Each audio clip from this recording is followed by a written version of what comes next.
Why Not? A queer podcast. Thank you to our sponsor, Pineapple Healthcare, an award-winning primary care clinic right here in Orlando. Pineapple Healthcare offers mental health counseling, HIV, STI testing and treatment, and specializes in care for the LGBTQ plus community. Open Monday through Saturday. Call today at 407-553-6336 and schedule your appointment. Pineapple Healthcare. Better together. They're still here. They're still queer. Are you used to them yet? Join the Orlando Gay Chorus for an unforgettable evening as they celebrate 35 fabulous years of harmony and inclusivity with their special 35th anniversary concert, A Choral Kaleidoscope. Friday, May 16th at the Ritz Theater in Sanford, or on May 28th at the Steinmetz Hall at Dr. Phillips Center. Tickets at orlandogaychorus.org/shows. Hi, everybody. I'm Rick Todd. And I'm Jeremy Williams, and you're listening to Wine. Why Not? A queer podcast. Episode 119. Or, as the kids say, 118B. Part 2. I knew I was going to screw that up. What? I know. Who parts B anything look at anymore? That. Like, I messed that up like Caitlin messed up my joke earlier when I was like, how many tickles does it take to make an octopus or an octopus laugh? And she's like, 8. I mean 10. 10 tickles. 10 tickles. I don't know why she started to sound like a old lady. Hey, it's 8. We all know why. It's all that smoking. I don't know. You know what? She's 5 years away from smelling like that voice. rose perfume at the end of the Ross aisle, like when you go to check out, right? Mm. Isn't that what happens? Like, I think women hit a certain age and it's just law that you have to buy that rose water spray. No. Okay. Sounds like just the women in my life. No offense, Jen. Anyway. Sorry, Jen. Jen hasn't reached that yet. She's Not got only a couple did you more insult years. women, but you also called one particular one out. And it's only 1 minute in. How exciting is that? 1 minute and 23 seconds. I know. 24 seconds. 25 seconds. 26. So We should just do that the whole podcast. But that'd be fun. Remember that episode of South Park when they were like, you're going to find out who Cartman's dad is, and then they just played a Terrence and Phillip episode and people were so angry? We should do something like that. We should. For like, if our recording ever lands on April 1st, we can just do something stupid like that. Like, just count the clock. We'll have Terrence and Phillip come in and do it. We'll be Terrence and Phillip. Can we? We'll try. If they become the 51st, let's see if that works. If they become the 51st state. Good times. So based on when if people are listening to this, what day it is, it's going to be a little different because we're not going to talk about what we did over the weekend because we're recording this a couple of days earlier, so we haven't had the weekend yet. So I just want to say, if you listened to last week's episode and are anticipating me to talk about how my yard sale went, it's not till tomorrow. Do you know what? What we should have done is just pretended it was Monday, and then you should have been like, it was great. It's amazing. I made $7,000 wow. at my yard sale. Did you sell all your Legos? I sold everything. I don't even own the house. I sold the house. Wow. Oh, wow. I mean, if you sold the house and all you made was $7,000, I can see how you were able to sell it. You were like, I'm listing this. This is garage sale rules, yard sale rules apply. The house is $300,000. I'll give you 7. Deal. Take it. Yeah, so we're recording early. We're recording early? Yeah, for me, because I'm being difficult. You got things to do. But I will say this, you're drinking some Sutter Homes over there? I am. A nice small little bottle. Very, very nice. Of Sutter I am not telling you what I'm drinking because my sponsor listens. Just kidding, it's not alcohol. But I will tell you that I'm drinking out of my Jonathan Groff Just in Time mug. In honor of his Tony nomination for featured nominations actor in a musical or just in general? He's lead actor in a musical. Featured is like supporting. Featured is what they say for supporting. But yeah, so the Tony Award nominations came out. Your girl Audra McDonald got nominated. 100%. Record-breaking 11th nomination. No performer has been nominated more now than her. She's going up against Nicole Salazar. And I think those are the two who most places are having a neck and neck. Although I'm hoping for a Megan Hilty reach around. Look, I've seen who comes out on top. I've seen Megan Hilty's reach around, and it's a happy ending. Yeah. Boy, there was a lot of references in that to Broadway shows. Was. Maybe it was a happy ending. Maybe. Look, I'm excited about the Tonys this year because I've seen a lot of the shows that they're talking about, and with the cast that's nominated and everything like that. But I'll say this: I'm gonna throw this out there because I know there's a lot of Nicole love out there, and like, let's give her this because isn't she so great? No, but you can have that, right? So Audra's gonna win, but if she doesn't win, I will be 100% comforted in knowing that she delivered the best lead performance of a female on that stage in a musical and deserves it. So, but if you want to give it to Nicole, and that's sort of, I don't know how the Tonys are, if it's like, give her a shot. Or maybe they're like, hey, sales are down and we need to boost them. So let's give a Tony to the pop singer and make pop singer people interested in Broadway. Who knows? Yeah. I mean, if it's the profits that, and I don't think it is, Sunset Boulevard has been doing better than Gypsy has. So in that aspect, it would be, let's give it to Audra McDonald because that'll boost Gypsy sales if they were doing it based on sales. But I think that more than any other award show, I think the Tonys are kind of like, we're not doing that sympathy bullshit. Best performance gets the Tony. Yeah, I would think so. More so than the Emmys or the Oscars or the Grammys.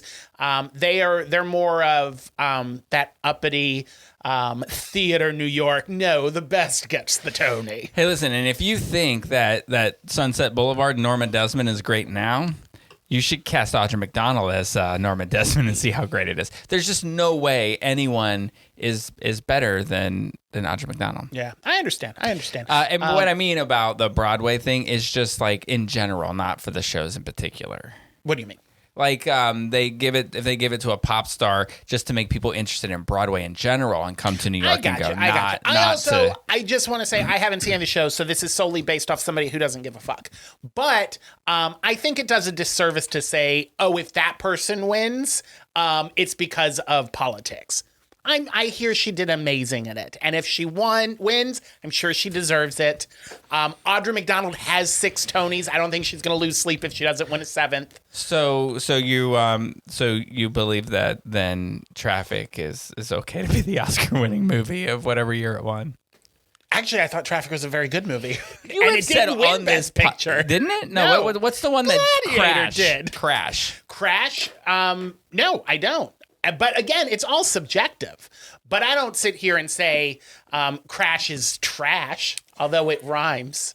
It's a moment of the time. Pull it. Get AI out here. Pull a tape. I will say, as somebody who like I said, hasn't seen any of the shows, I'm sure they both did fantastic work, and that's why they're getting so much praise for both their performances. I agree that art is subjective, except Audra McDonald is the best. She deserves to win. Also, I think I've seen a lot of the things that people are nominated to, and I really am excited that Jonathan Groff was nominated because I think he's super good in this. What I was surprised about was that only one nomination for Glengarry Glen Ross. One acting nomination, yeah. I don't know if the show got picked up or if any of the got in the technical categories, but yeah, it was kind of the narrative was Kieran Culkin was going to get the acting Triple Crown in less than 2 years. Nobody had ever done that because he got the Emmy. Then the following year, he got the Oscar a couple of months ago. And then it was expected, he's going to get a Tony nomination, and he was favored to win. But no, Bob Odenkirk, the only one from the Glengarry Glen Ross cast who got a nomination. Is that the guy that was the lawyer? Better Call Saul? Yeah. Okay. Breaking Bad. He's a good actor. You know what? I hope he wins. And the reason is because he was nominated for every year for lead actor that he did Better Call Saul, never won. Like 7 or 8 nominations in a row, never won. Now he's for play, right? That's different than Jonathan Groff? Yeah, that's play, and So you can hope for both to win. I can hope for both. But George Clooney was nominated. But again, George Clooney, you said, I don't think the Tonys play the games. No, because there was a lot of A-list actors who were expected to pull in nominations who the Tonys were like, screw that. Denzel Washington and Jake Gyllenhaal for Othello. Nothing. In fact, nothing for Othello at all. Surprised by that. Kit Connor for Romeo and Juliet was expected to get a nomination. Yeah. He didn't. But Romeo and Juliet got nominated for something. He got nominated for Best Revival of a Play, but none of the actors got nominated. What were some of the other big names on there? There was a couple of Kieran Culkin they talked about. Yeah. Bill Barr. Not Bill Barr. That's the Bill Burr. Why, they put One Flew Over the Cuckoo's Nest on there? Nick Jonas. I don't think he was expected to get a nomination. Yeah, I don't think he was. But that show he was in, that didn't get any nomination. So there was a couple of big Hollywood snubs. I don't know if it's surprising. So you know that I do this. I'm a member of TDF, and so you can get discounted tickets. And Floyd Collins, which is a show that Jeremy Jordan is starring in, has been on TDF, available. He also got nominated. Yeah, but those nominations came out. Yeah. And now you can't find Floyd Collins on those things. Yeah, so they must be selling. His wife posts up a video on social media of him watching the nominees and getting the nomination. I love Jeremy Jordan. Did you say his wife? Yeah. You thought he was gay too? I did too. I looked into it. He is straight. I didn't think he was gay. I was 100. I was Audra McDonald is going to win this award. Ooh. You may want to rethink. You might want to rethink who's going to win now because he is married. He is very obviously very supportive of the community. Trump just said something recently about how nothing's 100%, and anybody who says it's 100% is crazy. Yeah. I was 100% certain. Oh no.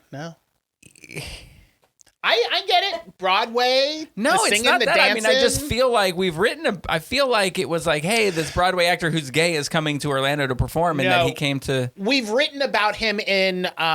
He has I believe it's his niece who's transgender. Okay. And there was an issue. You have to go back and reread the stories. I don't know the details, so if I screw it up, my apologies. He's not going to win anyway. It's okay. Oh no, I hope he does. I love him. Over Jonathan Groff? Jonathan Groff is fine. Again, I have seen none of these shows. I am going solely based on that I love Jeremy Jordan. Why do you insist on fighting me? There was a thing where his niece came out as trans and her parents had her locked in the house and wouldn't let her out. So he mounted this offense to go rescue her and all this. We had a whole series of stories on our website about it. So I know he's extremely he's an extreme ally for the community, but no, he is married to a woman, and he identifies as straight as far as. All right. His good for you. We still love you and accept you into this family, now, Jeremy Jordan. Privately, if he dabbles in bisexuality, that's not my business. It could be. I mean, it would make me very happy. It could be. I'll come see your show when I'm in New York, and maybe we talk afterwards. See where things go. Here's the deal, because I'm going to New York next week. Yes. And are you going to see that show? Well, we were going to, but it's not on TDF anymore. So now it's just a matter of TDF is great because I can get $50 tickets, so you can see a lot of Broadway shows for $50. Now, if it's not on TDF, then we'll go line up for. TKTS, which those you'll pay somewhere between $100 or $150. Yeah. So it's just the difference of me and Dylan seeing a show for $100 or $300, and I'd rather it be $100. I get you. But it's still way better than paying the $400 to see Denzel Washington and Jake Gyllenhaal. Yeah. You know what I'm thinking of doing is going to see Gypsy again. Oh, really? But I find that's a waste. Manifest that win, will you? I feel like that's a waste though. So I may bite the bullet and go see Redwood. That's another snub. Everybody thought she was going to get a Once Upon a Mattress. Sutton Foster didn't get nominated. I mean, there's just a lot of good shows this time. They were saying it's because that one that Bernadette Peters and Leah. Yes. That didn't get anything. And they said in any other year that would have swept and got a dozen nominations, but that this was such a stacked season that it was hard for anything to get in. Yeah, I'm surprised that I mean,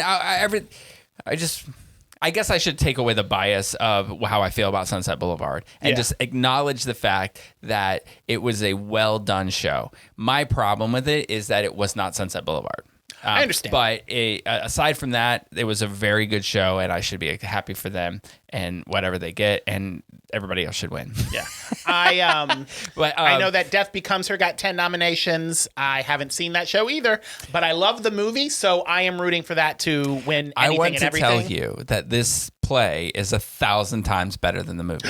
Sacrilege. No, it is. Trust me. It's just so great. It's campy in the right way. Yeah. And I'm going to get to that later. Yeah. There's a line, actually, that's gone viral on TikTok when she comes out after having her stomach blown out. And she's like, that was rude. That was so fucking rude. All over TikTok. They ad-lib some stuff, because I swear to this. I swear when I was there. Well, I'm not Jeremy Jordan is gay certain, but no one is that certain. But I went to see the show, and they kept cracking jokes about Olive Garden. And they kept saying, like, oh, let's just go to, because it's right down the street from the Times Square Olive Garden. And they were like, oh, let's go to Olive Garden. I don't mean to cut you off, but you sent me the other day video of the two Wicked girls singing Unlimited, and it said what the breadsticks say to the salad at Olive Garden, and she's like, unlimited. I lost it. I was cracking up over that. That's the scene from the Oscars. Yeah. When they're singing Defying Gravity. Yeah, when the two of them are singing. Cynthia Erivo and I was going to say Aretha Franklin. Ariana Grande. Yeah. And after I was cracking up at that, I was like, oh God, I want Olive Garden so bad right now. Yeah, hilarious. So, but they kept cracking jokes, and they were like, oh, when you dine here, you're family. And they said it a couple of times. And Danny and I were talking, because Danny and I went to see it together. Yeah. And then I told Jen and Dylan about this. And afterwards, Jen was like, they never mentioned Olive Garden once. You must have just been really hungry. I don't understand. I don't understand. So good for them. I mean, that's a really good show. Yeah, the little bit that I've seen of the show, it lends itself to a lot of ad-libbing. So I wouldn't be surprised if there was a bunch of ad-libbing. When it comes to Broadway, like the things that I like, we talk about this in all the entertainment. I want to have a religious moment in a show. Like I want Miss Saigon, Les Mis, Dear Evan Hansen, all this kind of stuff. And that is not Death Becomes Her. And Death Becomes Her isn't really the kind of show that I would really like. And I only went to see it because I got the tickets for $50, and I really didn't care to. I like Megan Hilty, because we saw her at Dr. Phillips, and she was stunning. So I was like, I want to see that. But when I walked out of there, I was just floored with how great and creative it was. Yeah. So you should check that out. Like I said, I'm not a big Broadway guy, but when I get there, definitely I'm going to see Death Becomes Her. Excuse me. And also, because I posted up a story. Do you watch Grey's? You watch Grey's Anatomy? Yes. T.R. Knight. Yeah, I saw the headline. He's in the new Stranger Things play. Oh, is he? He plays the dad of the kid. Oh, I would have gone. But it's a prequel to the show about when the kid who becomes the big demon guy. And I was reading about the show and looking at some of the photos. It blows me away, some of the things. I don't know how they do it in that show, but I definitely want to see that. It looks like a good technical show, which it did get some nominations. The guy who stars in it got nominated for Best Actor in a Musical as well. No, it's not a musical. So the play. In a play. Okay. But I didn't know he was in that. But I saw this thing that the headline that you were reading when I looked over your shoulder, it said T.R. Knight's acting prowess, or like his versatile acting style. And I was like, is it? I didn't know that it was. Yeah, well, I was reading the article. I guess most people know him from Grey's Anatomy. Yes. But even before he was on Grey's, apparently he had a very prolific stage career. He was in some show that all the gays were in. What was that one? Was it Next to Normal, or was it the Normal Heart? Normal Heart, something like that. It was something like that with that all the Boys in the Band. Is that the? No, it wasn't that. No, but I think it was the one that it's the one where Sheldon, what's his name? Oh, Jim Parsons. Jim Parsons had like the Rolodex of everybody who died. Yes, I think that was Next to Normal. The one with the Hulk. The Hulk? The guy who plays the Hulk. With Julia Roberts. The Normal Heart. Normal Heart. There you go. I think it was that one. Good Lord. Julia, just to clarify, since I jumped thoughts there, Julia Roberts is not the Hulk. You're speaking of Mark Ruffalo, yes, but Julia Roberts is also in it. Yes. The movie I want to say version, the last 45 seconds of this show are proof that I am my mother's son, and it is why I begged her and Jen's mom to do a YouTube show where they talked about movies, and because that all they are like. It started like this. We were watching Drop Dead Gorgeous at the house. We had a screen up, and the moms are sitting next to each other. And Jen's mom went to the bathroom, and she came back, and she asked my mom what she had missed. And my mom's explanation of what she had missed was just pure heaven. She's like, "Oh, you know that lady that was in Cheers, not the blonde, but the brunette in Cheers. She was talking to the lady that was in, you know, those Austin Powers movies, and it's hilarious." So, anyway, that's how I describe films. Oh, very nice. If you can't tell, yeah. Anyway, where were we? 119. 119. What kind of facts you got? You got facts? I have a couple of facts. 119 is the emergency number in South Korea. So if you're ever in South Korea, all you have to remember is it's 911 in reverse. So remember this. If you're juicy ODs, dial 119. Dial 119. Very, very good. Very good. Yes. Be kind to your juicy. In a non-emergency case, 119 is the COVID-19 testing helpline in the UK. So if it's not here. Not here. Not but anymore. If you're ever in the United Kingdom, 119 will get you some COVID information. Oh, very nice. I thought if you're a math nerd, 119 is the sum of the first 5 prime numbers after 2. So 17, 19, 23, 29, 31. You add those together, you get 119. That is a nerd thing. And then the only 2 other ones is movie ones. 119 is a 1994 comedy from Japan, which I have never seen this movie. Down. But sounds funny. It sounds interesting. It's about firefighters in a small village that haven't had to fight a fire in 20 years. And 2 of the firefighters, Tatsuya and Nobuyuki, become infatuated with Momoko, a beautiful female college student who's come to town to visit her aunt. One might say she's the hottest thing they've seen in 20 years. Yeah. And then the other one, not as funny. Tagline. You can have it. Fahrenheit 11/9 is the 2018 Michael Moore documentary about Donald Trump's first presidential term. It's just the reverse of Fahrenheit 9/11, which is the prequel, which is about the George W. Bush presidency. So those are the 119 tidbits I have. Very exciting fact I have over here. Mm-hmm. Florida Statute 119. It outlines public records. Fascinating. So great. So the only other things I have, these are ones you might have heard of these, whether you guess them or not. The 119th greatest film ever made, according to cinemaarchives.com or org. I don't know which one. Okay, it's directed by John Ford, 1939. How green is my valley? Well, I've never seen your valley, so I don't know if I can answer that. No, John Wayne starred in it. I'll tell you this. It got that wasn't 39. A 100 from critics on Rotten all Tomatoes. 4 of them? An 86. No, 49. All right. And 86. I was not a big John Wayne fan, so outside of True Grit, I'm not too familiar on other movies. They remade it in 1966. I have no idea. Stagecoach. Stagecoach. The classic. Yeah, I don't know anything about it either. The 119th greatest director of all time. John Ford. No, he's probably top 10. Surprising it was so low based on this movie. Director of Gone with the Wind. Oh, Victor Fleming. Yep.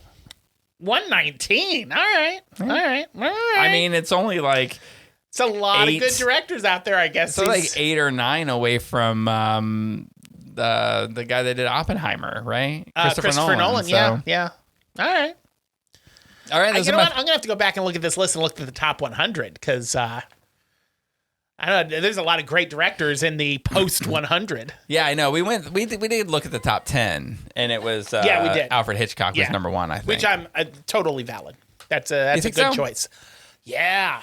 I can appreciate. I mean, I guess it was groundbreaking at the time, right? A lot of things that or we take it for granted that are done in movies now are things that he created or originated. Yeah. I mean, he was the first one to show a toilet bowl flushing in a movie.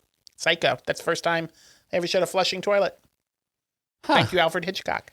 It was flushing. What was it flushing? She would she like ripped something up and threw it in there and flushed the toilet. She ripped one out. It was like a letter or a note or something. I can't recall. But then she hops in the shower and then the famous shower scene. Is that how they justified killing her? She took a massive dump and flushed it, and they're like, "Ugh, get rid of that nasty bitch." She died. Don't. She got stabbed. She was a thief. I'm pretty sure the actress. Oh, the actress died. Oh, I thought you were talking. We're talking about the character. Die. Spoiler alert for those who haven't seen Psycho. No. Okay, even if you haven't seen Psycho, you must know that this lady dies. Yes. Isn't that that's Janet Leigh? That's the controversial. Jamie Lee Curtis's mother. Really? You didn't know that? I mean, Jamie Lee Curtis's parents are Janet Leigh and Tony Curtis. I do a movie podcast. Of course I knew that. Yeah, Tony Curtis and Janet Leigh gave birth Tony Curtis? Yeah. Okay, first of all... Totally thought he was gay, didn't you? First of all, you're going to tell me Jeremy Jordan is straight, and now you're going to try to convince me that Tony Curtis... Listen, I don't make up the news. I just report the news. You're going to have to take this up with the Curtises. Gay men be having babies all the time with ladies. So, Tony Curtis isn't gay? No. At least not publicly. Again, I will say this. Any actor who I say is not gay publicly. No, but I don't Lord mean knows this. what they all do behind closed doors. Not for anybody to be offended, about saying, it's just, there were welcome rumors. to the There's club. always been rumors about him. There's that, He's very flamboyant. I watched this thing. There's this guy. I don't know his name, so this is going to be a really terrible story to tell. But he's a medium, and he's married to a woman. He is gayer than Tyler Henry. Oh, I was going to say Tyler Henry? No, he is gayer than Tyler Henry. I'm pretty sure he is gay. And this guy's if not, Ryan has some explaining to do because that's why he said, I want to talk to him. He's gay. Ryan wants to talk to Tyler Henry? He did talk to Tyler Henry. Did an interview with him. He's a non-believer. So I doubt he wanted to talk to him. In fact, when we went to the show, shame, Ryan, shame. I'm totally a believer in mediums. Isn't it weird? That's a little weird. Thinking of like what I don't believe in, yeah. Then thinking that I believe in that for some reason, it makes sense to me. But you believe in the paranormal. That's what you're so afraid of, right? I believe that some dead child is going to kill me in my sleep, yes. Okay. Well, then it makes a little more sense that you believe in mediums. Yeah. I only believe in medium rares. Oh, Jesus Christ. How was your week? My week?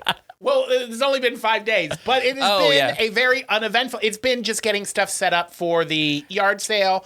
I will say, though, and this factored into the garage sale, the other day, I went to leave the house and I was going through the garage and I hit the button to open the garage door and it opened about halfway and stopped. So I hit the button and then it started to go down and it was making like this popping sound, like a pop, pop, pop, pop when it went down. So I put in a maintenance request. The maintenance guy called me. He says, hey, can you take photos of the garage door for me? So he goes, I can tell a lot about just the photos to see what supplies I have to bring. So on the top of the garage, you have these two big springs. And that's what holds the door up and kind of guides it. One of the springs popped and split in two. So he said, that door has no support. Do not use it until I fix it. I'll be out there on Monday. And I said, I sure would like it if it was Friday because I have a yard sale on Saturday. And my garage door opening is pivotal to this being a success. So he said, I'll tell you what, I will make some time on Friday morning. He goes, I'll be there between 7:30 and 8, and it'll take about an hour. So I was like, oh, man, we've got an interview at 9 o'clock. So I was like, can you try to be here as close to 7:30 as you can? He goes, yeah, I'll be there pretty early. So I was like, okay, should time out well. 7:45, he shows up at the house. And I was like, you're cutting this real close, man. And he goes, it'll just take about an hour. So I'm sitting in the house and drinking my coffee, watching the Today Show. And he pops his head in through the door at 8:25. And he goes, all right, I'm all done. And I was like, nice. You took less than an hour. Garage door moves so smoothly now, all set up for the yard sale. Got him out of the house and got to work on time. So that was the most exciting thing that happened to me. I want to say this real quick. I just want to say, like, outside of this podcast, I feel like I'm a delightful person. Sure. I like to laugh. I like things. I like to joke, and I want to see people succeed and have. But for some reason, when I'm sitting here in front of this microphone, I feel like everything I say makes me sound like an asshole. Sure. So, but I do want to say this. So I want to preface what I'm about to say with this is nothing would have made me happier than for us to be here on Monday recording this podcast and for you to say at 7 a.m. I went to lift the garage door and halfway up it stopped and all of the early birds waiting outside started groaning. I would have laughed so hard. That would have made me. And now, I mean, hopefully then the door would go all the way up. You'd figure out again, and you would have your garage. That'd be great. But just to see like the doors coming up and all of the early people that get there before 7 are like, oh, we're early. And they're getting all excited. And then it's like, doom, pop, pop, pop. And they're all like, oh. Well, I'm glad it didn't happen that way. And I will say, because I have the yard sale posted up on Craigslist and on Facebook, and I've already gotten messages from Craigslist, the Craigslist post about people are like, hey, do you have this specific thing? I'll give you this much for it. So I've already made a pretty penny, and the yard sale hasn't even started yet. So, if you're listening to this, yard sale really happened, but hopefully it was a success. Yeah. Yeah. So that, and then the only other thing I want to mention is the movie we're going to talk about. I went and watched it yesterday. It's an independent film, so it's not, you mentioned this last week, it's not everywhere. So no. I got one showing that was at the Fashion Square Mall. Oh, so Jesus. for those who are local, I went there, and mall's still completely empty. I went in, got my ticket. I don't know why. I don't know what the plan is. They've renovated the theater. The theaters are gorgeous. Really? And I was like, I was the only one in the theater. I sat down. I don't know if they did all the theaters or maybe just this specific one, because it was theater 2. So I don't know if maybe they just did the front 2. But I was like, this is not the theater of a abandoned, rundown mall. They've put money into this for some reason. Well, they may have put it into it because they were building a hotel. They were revamping this whole mall, and then it all just kind of stopped. So maybe that was the first step, is they made this amazing, and maybe it's still nice because nobody goes. Yeah, maybe. But yeah, the theater was gorgeous. The air conditioner was working in the theaters, not in the rest of the mall. Let me ask you, how were the employees? So kind. There was only 2 of them, but they were very sweet. The ticket cost me $7. Oh, wow. Now, it was a weekday matinee because it was a 3 o'clock showing. You must have had extra money to go get some hard candies, Grandpa. But $7 I was like, for a movie ticket? Are you serious? I was blown away. It was... I mean, I'm not gonna. That's not gonna be like my go-to movie place because I don't live over here. But I was really impressed. I was expecting it to be a rundown theater in a rundown mall, but the theater is really nice. Yeah, I mean, I went to see it in a place where the theater was surprisingly really nice, and the seats, unfortunately, reclined all the way back. Oh. Someone missed half the movie. The boring half. But I will say this though, I think that we were the only people in the theater. That's not true. There were a couple of lesbian couples. Oh no, I was literally the only came in. I felt like Nicole Kidman in that AMC because I walked in and I sat right in the middle, and it had already, the trailers had already started. So the projector was on. It was dark. It was just the projector lights. And I walked in, I felt just like Nicole Kidman. Did you, while it was just you in there and it was right before the movie started, did you say, "Hi, everybody"? I said, "It's this so important. is the movies." It's so important to go to the theater. Just to pretend you were her. I did. And then did you go, "What did you think of that, Keith?" I walked up like I was in a sexy one piece. And I sat down and I was like, you could have been. We don't know. Magic. Nobody was there. I was Nicole Kidman. The employees, when I was there, at the one I went to, were like, seriously, this dude was like, there's no point in body shaming anyone. He was just staring at his phone in like a corner and didn't even look up. And we had been there for a little while. And Dylan was like, he said, "Oh, I'll go get the drinks. Did you want a water?" And I went, "Yes, I would like a water." to see if the guy turned around. No. And then he's like, do you have a preference? I'm like, Dasani is fine. And then the guy finally like looked up and he's like, we're gonna get you. And then the guy with the tickets like, it's number 4 down there. I'm like, I know. Wait. Is it because we're the only people you've seen today, and you were mad that you had to stop playing your game? Maybe. Just be excited. Be like, hey, there's people. Do you want to give a shout out to the theater you saw it in? No. I mean, I don't want them to be like, I don't want anybody to get in trouble. Yeah. You know what I mean? I don't want to say, hey, I went to the 5:00 showing on April 30th, and it was this location. And you're fluffy up. You're fluffy up there. and like say like the guy taking the tickets whose name was. No, I'm just kidding. I don't want to get anybody in trouble. I gotcha. But anyway, how was your week? That was all I have. Look, so now I've complained about. I've said that the despair of yard sale people would bring me joy. Yeah. Do not when I said fuck Sunset Boulevard. Yes. Yeah. And I've now trashed movie theater employees. Theater. Yeah. And so I was hoping that I could follow all this up with some great story about this great show that I saw on Tuesday night. So I went with Ryan and Dylan and I went to go see Back to the Future, the musical. At the Straz. There's some things I'd like to say about this film. Let me start by saying the special effects are really cool. So, when at the beginning of it, when Marty's like in the parking lot and he's like, hey, where's Doc? And all of a sudden the DeLorean shows up. Yeah. That was really cool how they made that work. Here are 3 words that I will use to describe everything else. Okay. Terrible. Oh. Awful. Eek. And hate. Oh, no. Your reactions to that made me so happy. You did not like the Doc and Marty of the stage production? Listen, I try to like talk. I try to say like find something good about it, and I usually like to say like, hey man, the cast was talented and they did this and that's great, and I love theater and I love to go. This killed my soul. Oof. It was the worst thing I've ever seen. And do you remember when we went to see Hadestown? And at intermission, you said, this is the worst thing I've ever seen. I hate this. I believe my exact words were, fuck this, I'm out. Yeah.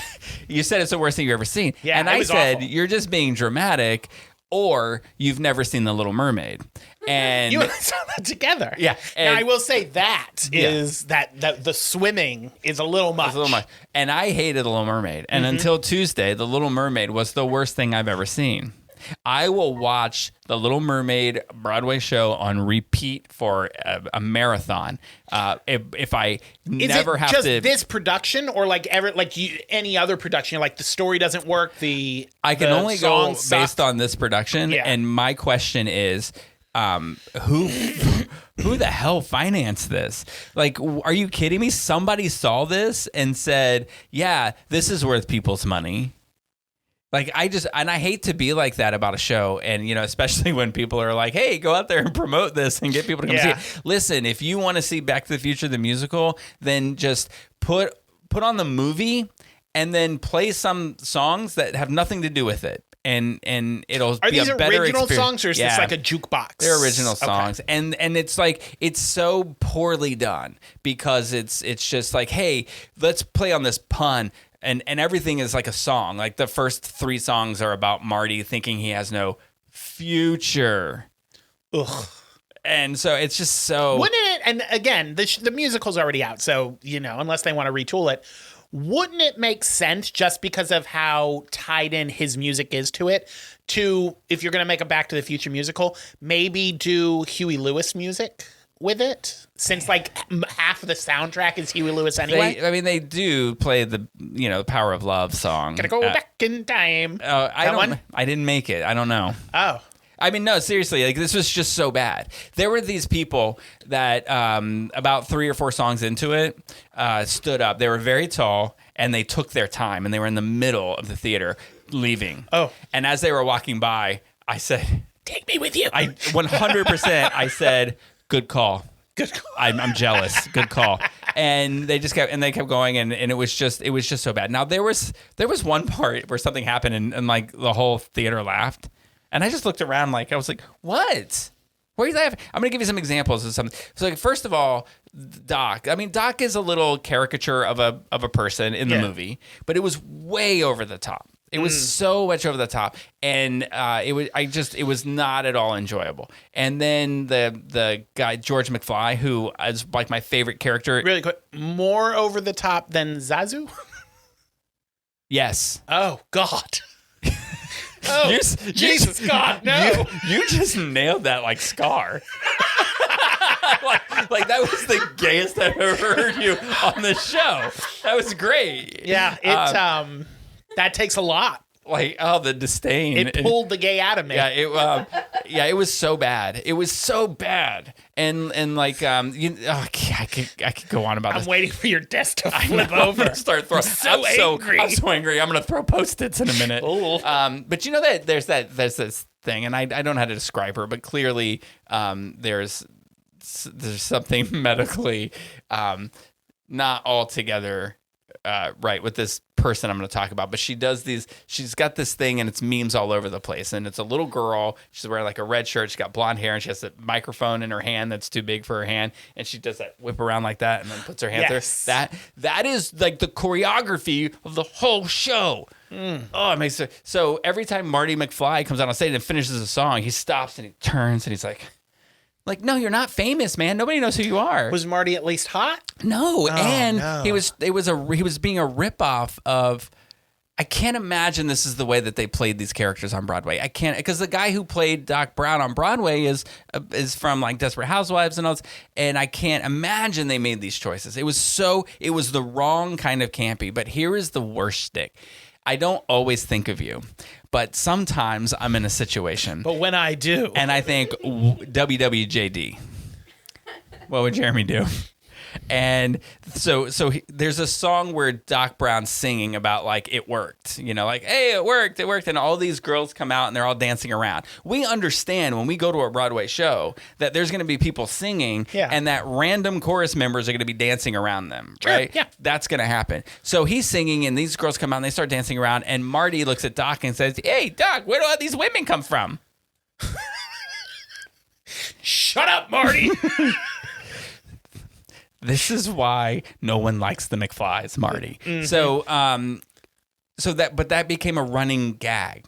So then there's this scene later where they're like, oh, we have to get the lightning bolt and do all this. And all these guys come out, and for some reason, or maybe they're singing about the dance or something, I don't know. But they all come out and they're dressed really nice in ties and suits, and they're, grabbing their jackets and do little dances. And the song ends. Yeah. But they're inside Doc Brown's house.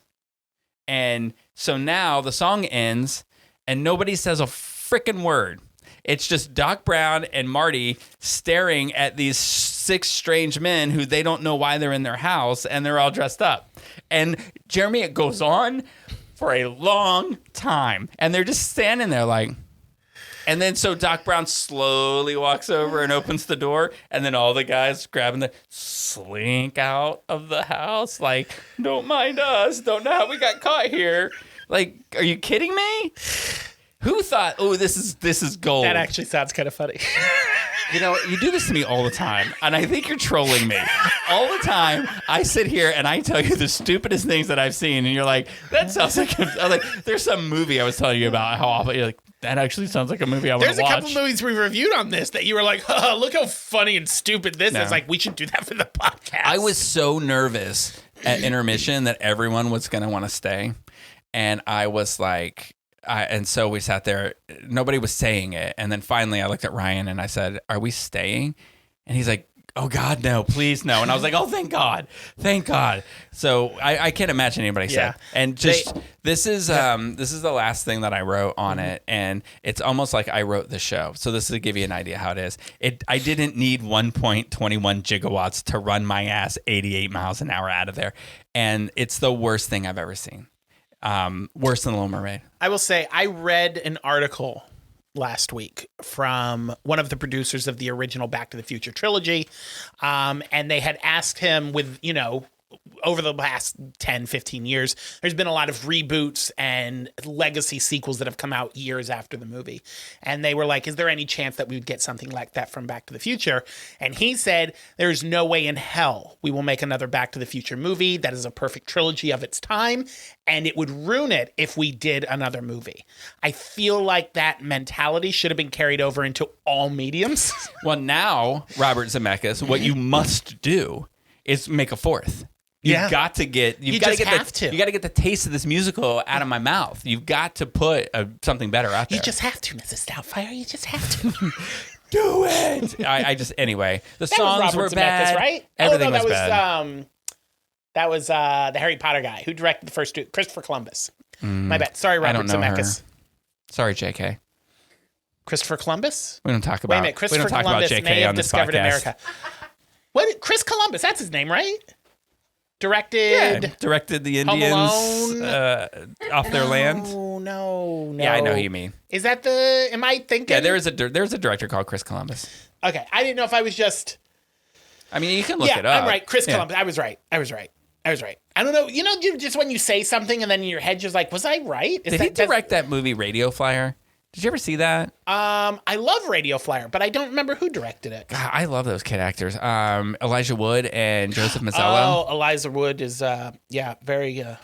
They were really good actors. And then The Cure. Did you ever see that? No.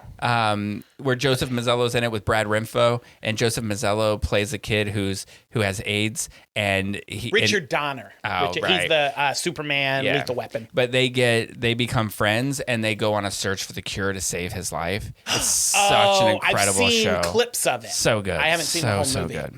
There we go. At least I got to talk about something that I liked.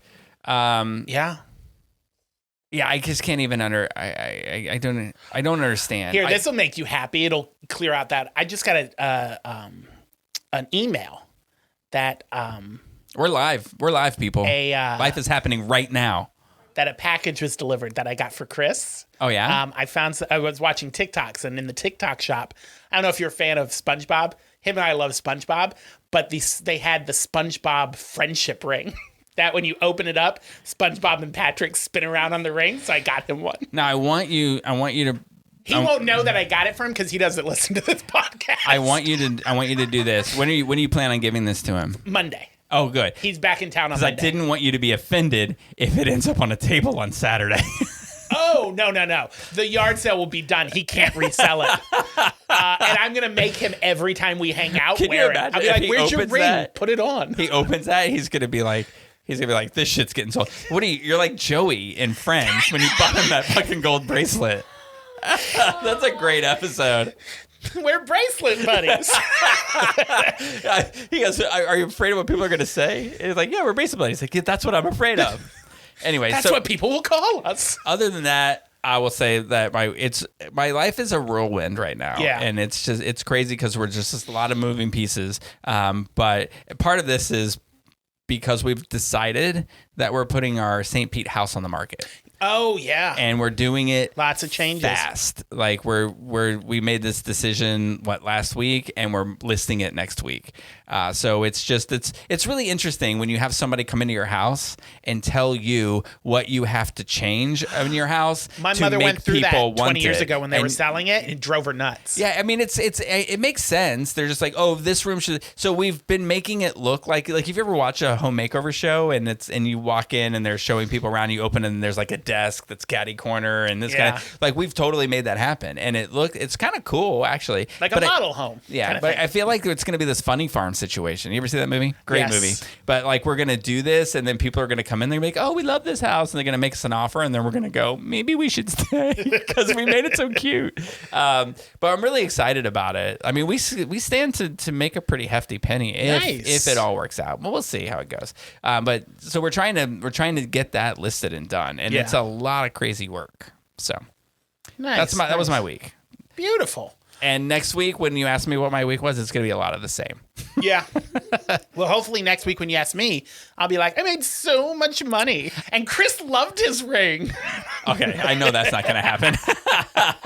Oh, I will point this out. I don't know if you can see this. Can you see like that I was bleeding or beaten? Oh, you do have a little mark there. I was punched in the face with so we had this IKEA furniture. Well, you know the did Dylan have to ask you something twice? Yeah, he did. Yeah, all right. No, and usually I have to tell him something twice. Yeah. Not like, do the dishes and then like, I told you to do the dishes. It's not like that. It's more like, make my dinner. No.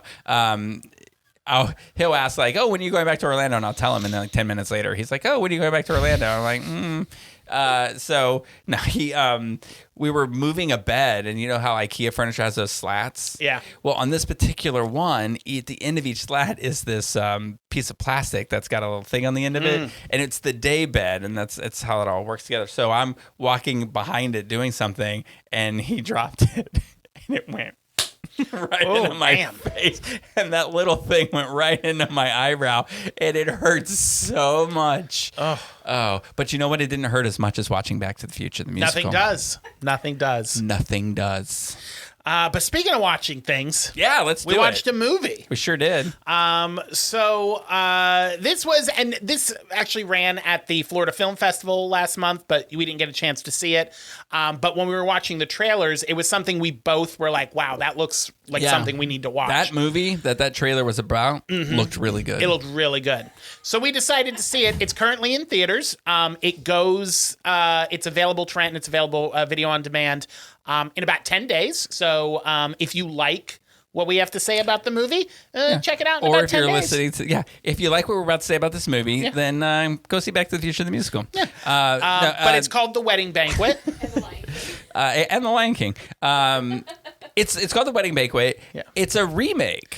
It is, and that's because how you can tell Ang Lee's involved. Yes, because when we were watching the trailer, it said it mentioned Ang Lee in there, and I was like, oh, did he direct this? And I looked at it, he didn't direct it, and it just said story by, and I was like, oh, so he must have done the story. The story by is because it is based on an Ang Lee, his second film he ever made, which was a 1993 romantic comedy set in New York. The remake takes place in Seattle. Problem number one. But I actually found it online, and over lunch, I watched about 20 minutes of it. Oh, was it good? Definitely. Yeah, we need it. Yeah, I think if we'll say what we thought of this remake, but I think that should we have watched the first one? It's definitely independent from early 90s. So if you can get over the look of it, because it looks like an independent film from the 90s. I watched the trailer, and the trailer looked like... So I used to work at the Great Movie Ride at Disney, and when you're in that queue, there's a big room with a huge TV screen, and they play old-timey kind of... trailers like Singing in the Rain and stuff like that. Yeah. This movie is old enough that the trailer looks like that. Yeah. But it's the story is streamlined down. It's not two couples. It's just the gay couple and their neighbor who is an artist who wants to stay in the country. So that aspect of the story is there. But the added on stuff, the IVF stuff that gets added on, and the relationship issues that the two guys have, at least within the first 20 minutes, none of that is there. It is straight. She wants to stay in the country. His parents are coming to visit. They don't know he's gay, so they're going to pretend they're getting married. And the parents are like, oh, well, we want to put a big wedding on for you while we're in town. Simple birdcage shenanigans. Simple, Ang Lee to the story, point of the story. The remake... Wait, just real quick. Yes. Do you want to guess Rotten Tomatoes on the original? Oh, it's an award-winning film. He won awards for this, so I'm going to say 96% on Rotten Tomatoes. 92.87. Oh, okay, yeah. When I was reading about the movie, he won a bunch of awards for it, and it's the movie that gave him the credibility to start making Sense and Sensibility and Crouching Tiger, Hidden Dragon, then Brokeback Mountain, Life of Pi, which the last two he won. He makes Oscars a lot of really good movies. Yeah, he's won Best Director twice for Life of Pi and Brokeback Mountain. Do you think he called them after he saw this and was like, "Hey, could you take out Story by?" Yeah, could you pull my name off of this? No. I know that it's based off my movie. That's fine. I don't need the credit. I'm surprised that Robert Zemeckis is still on Back to the Future thing. I just went and looked at the website. Yeah. And it just says creator Robert Zemeckis. I'd be like, hey guys. Yeah, can you put my name on that? So for those who don't know, It's the like when Wedding you Banquet, leave, Tom's going to call up and he's going to be like, hey, you know how you list me as founder and guiding? Can you just take that off? So the Wedding Banquet is about two couples, a gay couple and a lesbian couple. And they're besties. Each one of the members or a member of each couple went to college together. That is Angela and Chris. Chris is played by Bowen Yang, and Angela is played by Kelly Marie Tran. Kelly Marie Tran was from The Last Jedi. Yeah, she was. I loved her in that. Yeah, she's very good in that. Bowen Yang is from SNL, obviously. Yeah, he's very good in that. Yeah, he is very good in that. Bowen Yang, or Chris, is dating Min, who is played by Han Ji Chan. I don't know what else he's been in. He's been in a lot of stuff. Don't know any of it. He is delightful. And then Angela is married to Lee, who is played by Oscar nominee Lily Gladstone. Which I did not know. I was like, I recognize her, but I didn't know who it was until this morning when I looked it up. Oh, really? Oh, yeah. She's a very distinguished style and voice and all of that, and I couldn't believe I didn't put it together. So the premise of the movie is the Lee and Angela are living in Lee's house, her parents' house that was left to her. Chris and Min are living in their garage, which has been converted to like a spare garage apartment. Yeah, I'll let you know how that works out in a couple of months. Yeah. So Angela and Lee are trying for a baby. They're doing IVF, and this is their second time.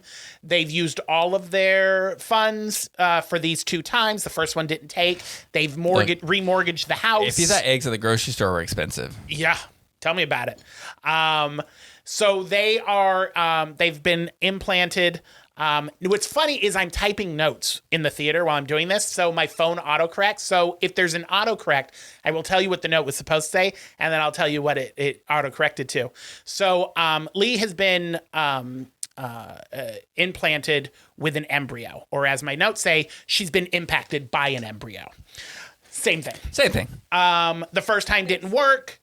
So they are very cautious about telling people, and I know this from my siblings who have kids, and people I know who were pregnant. You don't want to tell them until after a certain amount of time. Right.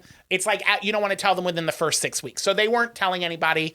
Angela's mom, who is this huge P flag. I am queen of the lesbian children. She's getting an award from a local queer organization. She's at this event telling everybody that they're. You know what she reminds me of? A less cool version of the mom in Queer as Folk. Yes. Yeah. Yes. Like just they both unaware. Overstep their boundaries, but she's a little less cool. And less aware. Yeah, she's like, instead of like, look at my daughter and her life, it's more like, look at me and how great I am. Yeah. Which you find out later is complete overcompensation because she was terrible. Yeah, you find out that initially when Angela came out, her mom did not take it well. They didn't talk for a while. She basically disowned her and then came back into her life as this P-flag cheerleader mom for all good lesbian causes. But when she came back, she never addressed it with her, never apologized for it. Yeah. So that's all sat with Angela. So she's going around the thing telling everybody, oh, they're pregnant. They're like, don't be telling people because, you know, it's in that stage where we don't know if it's going to take. Spoiler alert. Chris and Min. Min is an artist. He is over here on a student visa. Yes. And he is in love with Chris. They've been together for 5 years. Chris, how do I explain Chris? Does he have a job? Chris, yeah, he's a bird enthusiast. Oh, that's his job? He does like I thought it was tours. hers. I thought that seemed like a way more lesbian thing to do. No. He takes people out. He draws Does he draw them? He sketches in his book while but he gives bird tours. I guess the Seattle Wildlife. Whoever was sketching those IRL is Chris, really good. Yeah, really good, really good. And if that was Bowen Yang, congratulations, you're a very good bird sketcher. So I don't. Lee is she runs an LGBT organization. Yes. Yeah. She does nonprofit work. She does nonprofit work. Yeah. Angela is a scientist. She does things in a lab. And that is right. But what kind of science? It's weird science. Worms that eat plastic. Yes. She was working on worms that would eat plastic. That's what she was doing. In the beginning of this, because we find out that Angela and Lee are trying to get pregnant. Lee always wanted to carry a baby, so she's the one that they're implanting. She's a little older than Angela, so there's concerns there that her age might play a factor. Yes. So she is in the shower. I wrote this down. Why do indie films always have to have a shower scene? Think about it. Indie films always, whether they're in the shower or taking a dump, they're always doing something in the bathroom. They're just to show that, our characters are like real people. Well, if they're taking a dump, it's just an homage to Alfred Hitchcock. Yeah. But there's always a bathroom scene for some reason. But this one, she's in the shower. She looks down. Do you remember the bathroom scene in My Own Private Idaho? Which I can't believe we haven't covered that. I've never seen it. What? Yeah. We'll talk about it. You know what? Sometimes, there are instances where an age difference isn't that much. But it's 5 years between us, right? Mm-hmm. So 5 years doesn't sound like a lot. But when it comes to music and early childhood TV shows and music and movies, it can be a world apart. And it floors me that you've not seen this, because it was the biggest thing for a gay. But I was a teenager when it came out. What year did it come out? I don't know. Let's find out, because it will really help my story more if we have some. Oh, no. I just almost posted on Facebook, what year did My Own Private Idaho come out? People would be like, That's so boomer material. 1991. So I was 12. I wasn't looking for queer cinema at 12. And you would have been 17. 1991 is when I came out. It's when the Orlando Youth Alliance started. And I'm 16 in high school, and I'm a kid who's thinking sex, and then you're going to put a movie where River Phoenix and Keanu Reeves have sex together. Great movie. We should totally watch it. Anyway, there's a scene where River Phoenix is a hustler, and he finishes hustling some guy. Let's just say the guy's sitting in a chair and River Phoenix is on his knees, and when he finishes, the guy goes to the bathroom to take a dump with the door open. Oh. And he's a very large man. Interesting. It's a great movie. Sounds it. Caitlin's face. I wish we were showing it. Oh, the disgust. Obviously, the thing that she notices while she's in the shower is they lost the embryo. They lost the baby. Yeah. So they go to the doctor, and he's like, yeah, it didn't take. And they kind of lay out, your age and blah, blah, blah, blah, blah. So cut to Min and Chris. Min proposes to Chris. They've been together for 5 years. This seems like the next logical step. There's a lot goes on in this. Yeah. Oh, by the way, you said that you get autocorrect issues, as did I. Bot End proposes. Bot End? Bot End proposes. That's what my note says. I don't know her. Min? I think it was supposed to say Min. Or I was going to say Bowen's Min or something. Bowen's Min? Something like that. I don't know. I have no idea. I was on a, Dylan likes to say, I eat popcorn, a medium popcorn, in a matter of 30 seconds. So I might have been on a popcorn gotcha K-hole at this moment. So he says no. And he's like, you just want to marry me because you need a green card, and comes up with all these excuses. Can I just say, and this is no disrespect to Bowen Yang or the characters he has been cast to play. He's way out of your league, Chris. Min is. So maybe that's where some of the insecurities come from. Like, oh, I don't deserve you because you are not only more attractive, but you're kinder, you're sweeter, you're nicer. Chris is not a good person in this. He's very self-involved. It's always about him, and in anybody who has any kind of stake in any part of his life, he pushes them away. Except for Angela, but she's kind of a screw up too. So they're just screw ups together. Well, I mean, I will say this I feel like this character is aware of that. He's got not much to offer. And Min is mega rich. He is. Well, his family is loaded. Yes, family's loaded. So he is taken care of. So he's just kind of like, no, this guy deserves better than me. And so he doesn't believe that somebody could love him enough to do that. Now, I will say, Min then immediately does something that contradicts everything he's saying. Because he's saying, I'm not marrying you for a green card. I'm marrying you because I love you. And he's like, no, I'm not going to marry you. Yes. And then he says, okay, well, will you? Yes. So Min is not out to his family either. We should probably mention that. Yeah. And we find out in the movie that his parents died, so his grandparents raised him. They're in Korea. He's here in the States. His grandfather is extremely homophobic, and if he finds out that he's gay, he will cut him off. Yes. So Bowen Yang's character is like, I don't want to be responsible for you losing everything. Yeah. So he says, no, I don't want to marry you. So Min turns around and proposes to Angela. And his thought process, and this is kind of the layout, the plot of the movie, he will give them the money to try IVF for a third time because they can't afford it. And Angela will marry Min, which will, in his grandparents' eyes, seem like a good enough reason for him to be able to stay in the States because that's where his wife is at. Yeah, but it's also so that he can get a green card. Well, yeah, so that he can stay in the States. Yeah. So it's just weird that it's like, oh, I'm not doing this for a green card. And then, like, at least let an hour go by.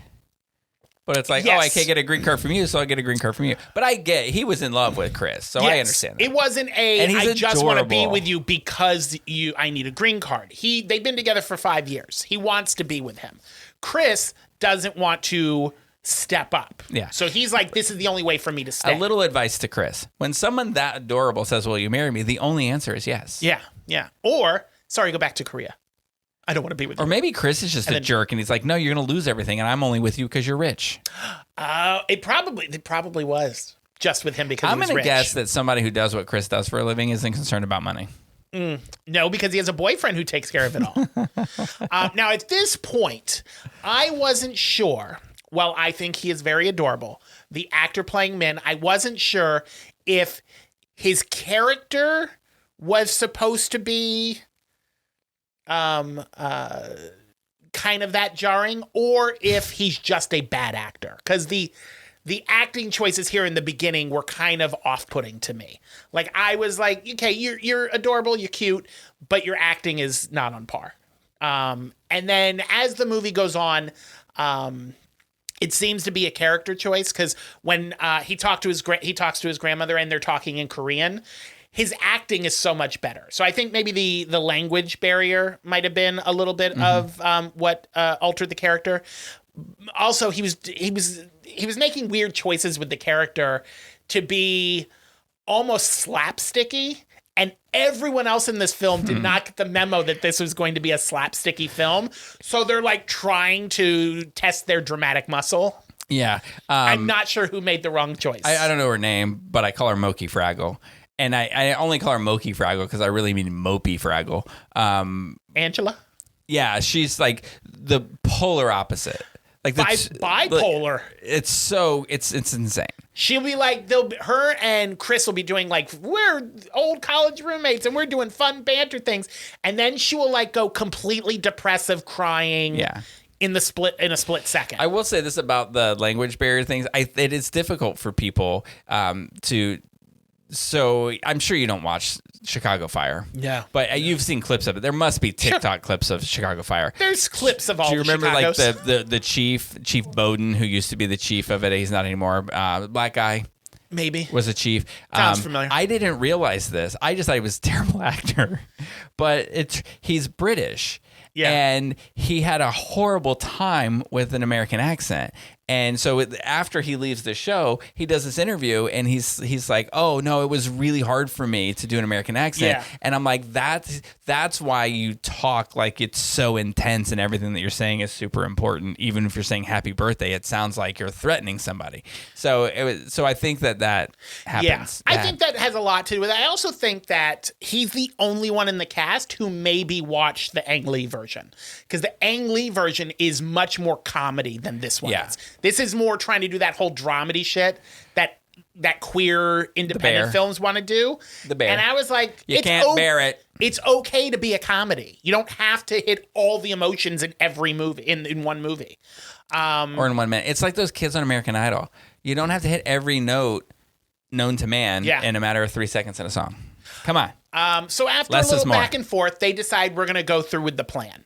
So Ming calls his grandma, who is played by Jia Young, who, or her name in the movie is Jia Young, although I call her grandma. But she's played by Yoon Yu Jung, who won an Oscar in 2020 Minari. or 2021 for Minari. She is fabulous. I don't know if you look back at her film repertoire, but she's 77. She's been acting in East Asian and Korean cinema for years and years and years. She's a decorated actress, has won like every award you can win in Korea and China. And then she won an Oscar for Minari a couple of years ago. She plays the Min's grandma in this. And grandma thinks, he calls her and says, I'm getting married. She starts thinking, is she doing this for the money? What are the reasons behind this marriage? Because I haven't heard of this girl, and all of a sudden you're marrying a girl. And there's an emphasis, even in, she's speaking Korean. I can hear the girl in her voice. Because, we all know. Come on, turns out, we all know. Turns out she knew. She knew, and so that's why she was questioning it so much. So she decides she's going to come visit to check out this situation. In the meantime, this is where we find out that Angela has a very rough relationship with her mother. And this is where she has the breakdown at the dining room table and she's crying and it's a little too dramatic. I get the apprehension here. I don't want to speak to her story or what she's going through. Leave space. Because I didn't have this situation. My parents were very accepting, but I would think that even in the beginning, not accepting her and then coming back and wanting to repair the relationship, she seems to resent her mother for that. Almost like she was like, I would have preferred you just to stay away. Which is odd to me. But if she had come back and said, I'm sorry, and I want to build this relationship with you, and let's fix this, then that would be one thing. But to come back, I get it. Like, she hasn't apologized for anything. There's been no explanation of the way you treated me, but you're just coming back, and now my entire community, that's my community, loves you, and you're a terrible person to me. So I get it.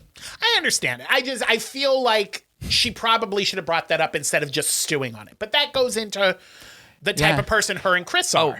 My only note about them is that they're terrible at relationships. Yeah. All relationships. Absolutely. They do not, the two of them, they do not tell people how they feel.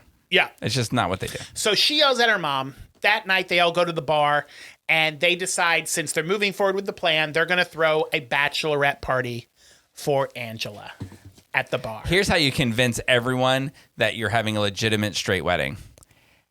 Have a bachelorette party. Oh, at a gay bar. That makes sense, actually. Yeah, they make mention that. Well, I was going to make fun of them that they were all hanging out at a gay bar. And I was like, oh, wait a minute. Never mind. It tracks. Check. So drunk Angela ends up spouting off the mouth to Lee about how, because Min's already given them the money. So she's like, let's just take the IV money and go travel. You've always wanted to travel and go see Europe. And she's like, what are you talking about? We're going to do IVF and I want to be a mom. And she's like, I don't think I'm going to be a very good mom. So she's trying to convince her to take not with the that money. Attitude. And she goes, you're just drunk. And she goes, I'm drunk, but I'm not lying. This is, I may be drunk, but this is how I actually feel. That sounds like something a drunk person would say. I know, right? So. And then the next day, I was just kidding.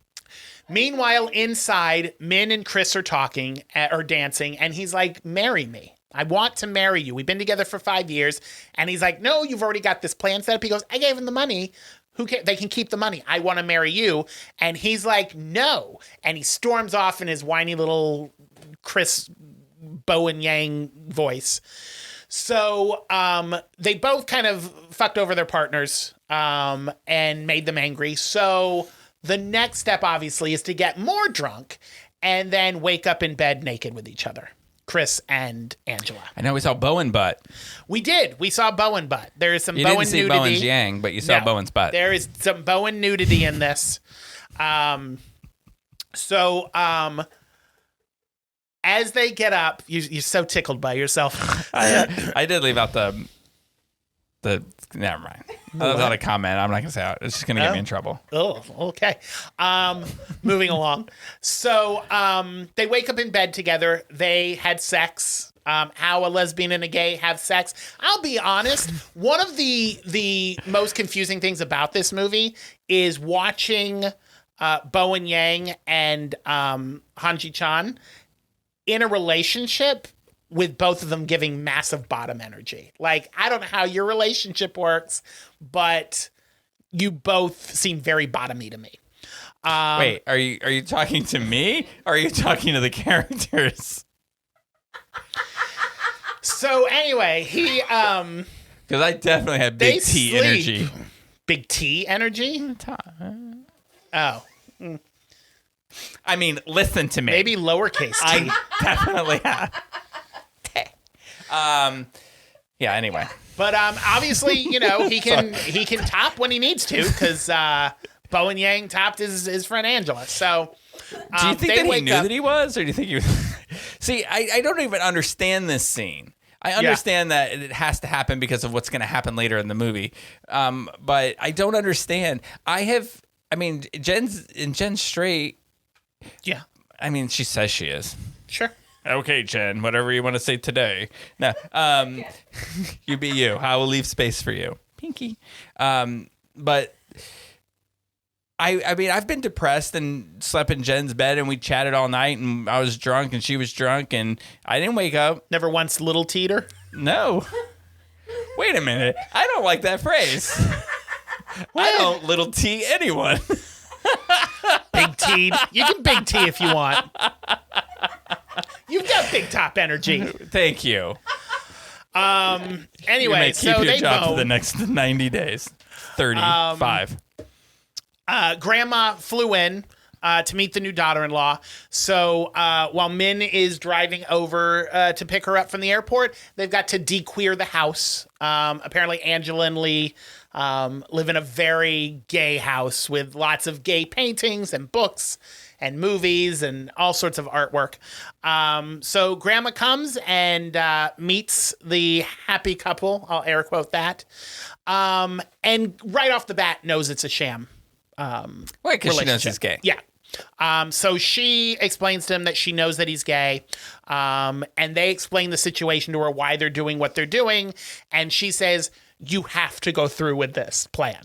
Because if your grandfather finds out, she goes, then we will have no money. I don't know if she was saying if your grandfather finds out, you and I are cut off. Yeah, that's what she meant. So she's like, you're going through with this wedding. Well, see, the whole thing is like she knew that he was gay his whole life. Yeah. Which is why she sent him away to America to keep him away from the grandfather, because she didn't want the grandfather to know. And then she was afraid that the grandfather would either assume she knew and send him away, or that he would blame her and that they would both get cut off. Yeah. So in order to save their fortunes, they're going to go through with it. She's going to invite Korean press to take photos, because I guess they're a big deal over in Korea, big deal family.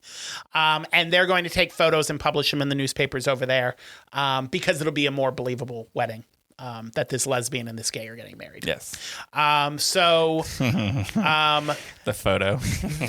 There's later. This is a moment where Angela and Lee end up having a conversation again. And it reminds me of that at the end of season 2 of Friends, when Monica and Richard are dancing. And Richard's like, fine, I'll have, if that's what you want, I'll have more kids. And he just keeps putting emphasis on, if that's what you want. That's the feeling I get from Angela here.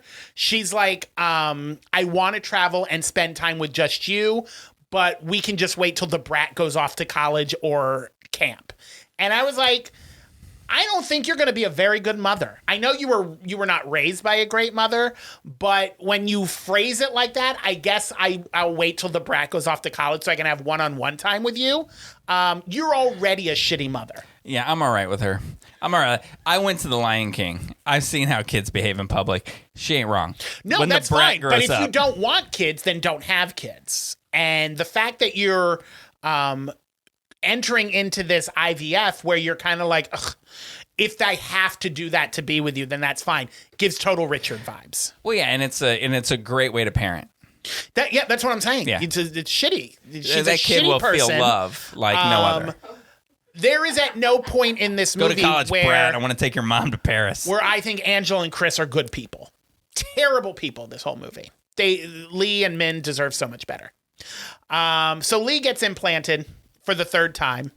They have a photo session for the happy couple. What? I think that all heterosexual sex should be described that way. They got implanted. Well, they did. I know they really did. The way it said it sounds funny. At this point, I wrote in here, Chris and Angela are so fucking exhausting. That's the note. Yeah. That's the note. That's the movie. That's the takeaway. Every time there's a scene with just the two of them, here's my reaction to every scene. It's just the two of them and the birds. That's my reaction. Yeah. I also wrote here, because this is where Min and his grandmother have a conversation. Great conversation. Great talk. I was like, this is the movie. This should have been the movie. Yeah, 100%. The two couples having that agreement, that's a good movie. The IVF issues with lesbians, good movie. Korean gay wedding, good movie. All of that did not have to be in one movie. Yeah. Pick a flavor and make the dish that flavor. You don't have to put everything in it. Yeah.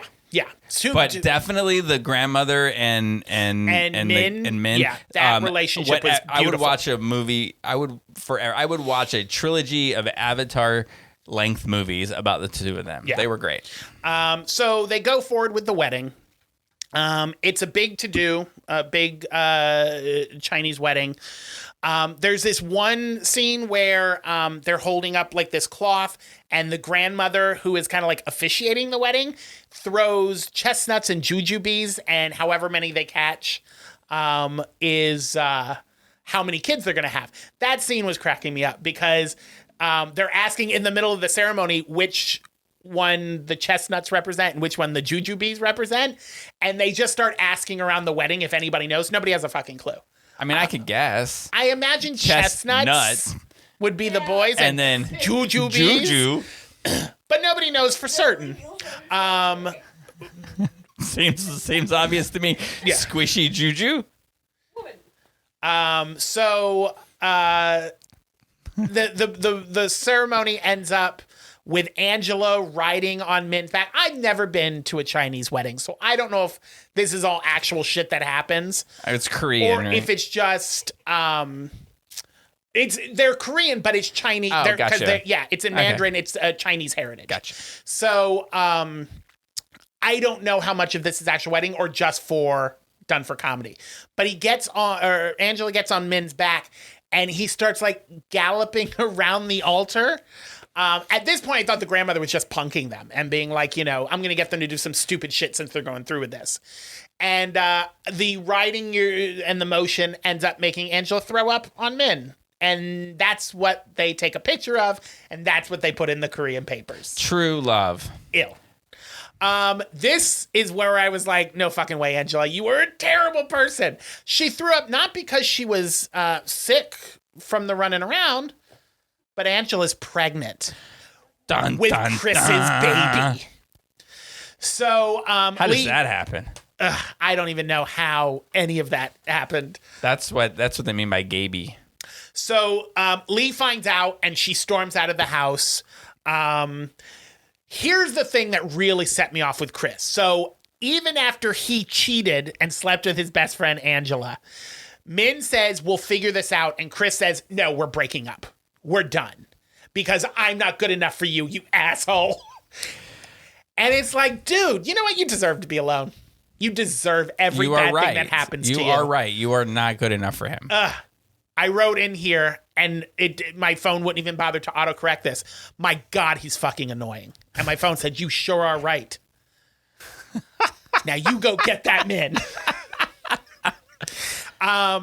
So this was the scene that I thought was... Min and his grandmother, this should have been the whole movie, have this beautiful scene where she says that she was not in love with his grandfather when they married.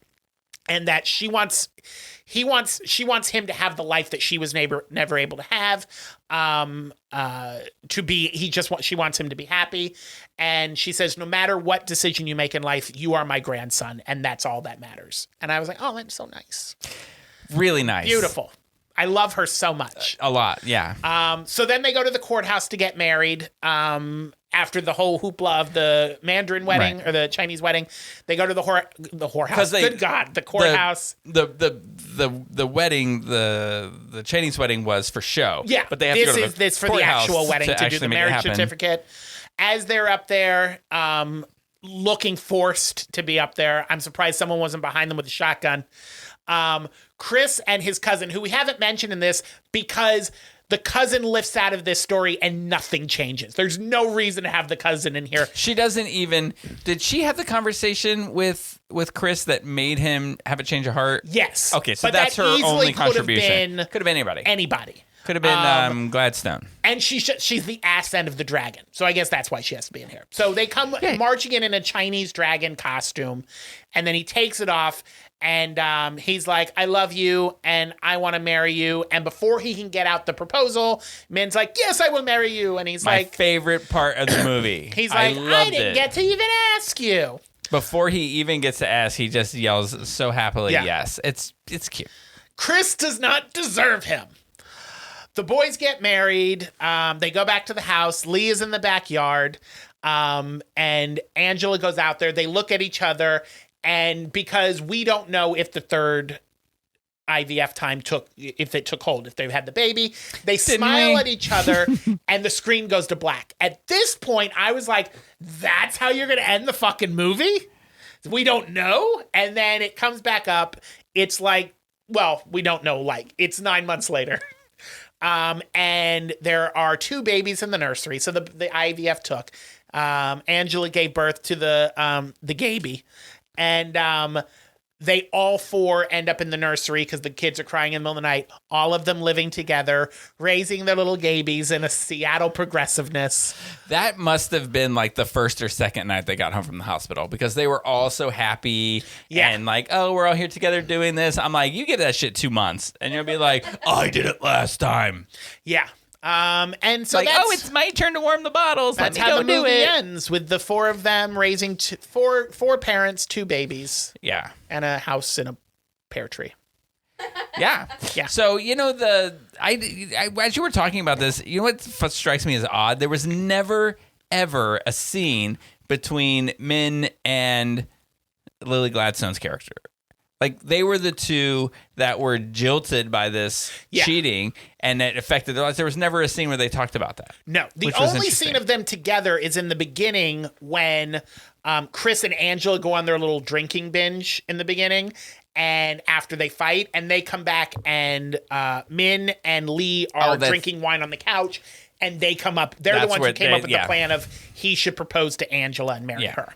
But yeah, that's the only scene together. And I was like, you 2 should be BFFs because you 2 put up with a lot of shit from those 2. And you probably have a lot to talk about.